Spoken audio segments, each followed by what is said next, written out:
New Zealand's policy reversal and its global repercussions at COP30. The election of a right-wing coalition government in New Zealand in 2023 has precipitated a significant recalibration of the nation's climate ambition. The new administration, led by the National Party, has moved to pause and reverse key green transition initiatives established by the previous government.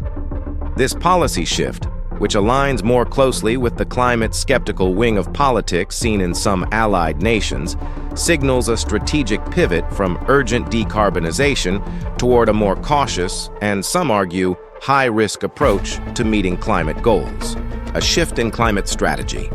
The government's actions include rolling back core climate policies, such as mention a specific policy, e.g. the Transport Decarbonization Program, or incentives for electric vehicles.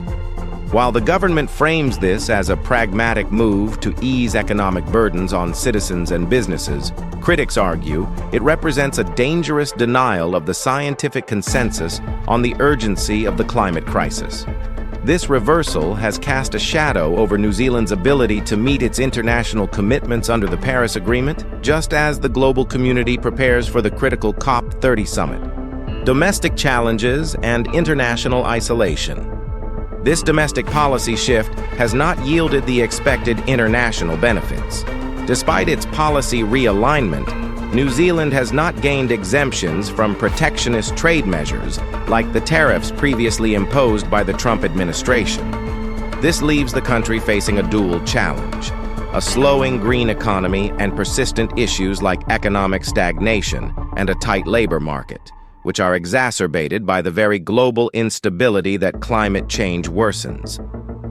Furthermore, the government's parallel promotion of an anti-wokeness agenda, which seeks to reframe historical narratives around colonization and label social grievances as individual failings, creates deep domestic divisions.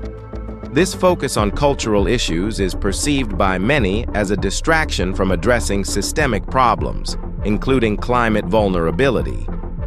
The inextricable link: climate justice and wokeness at COP.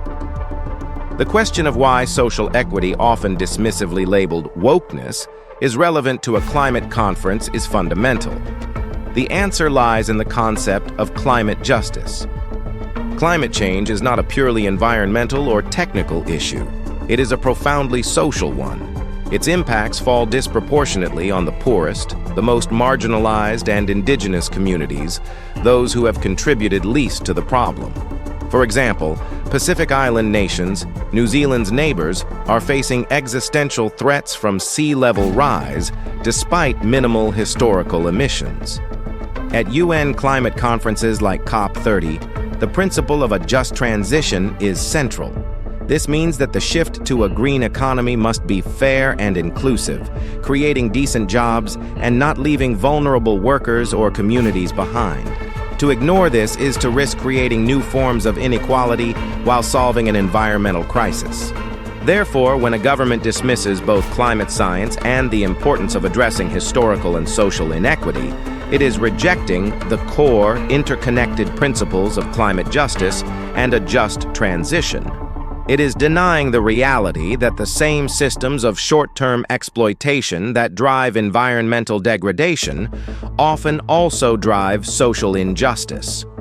A nation's approach to these domestic issues directly informs its credibility and ambition on the global stage at forums like COP30. For New Zealand, this new direction threatens to isolate it as the world seeks integrated, equitable, and urgent climate solutions.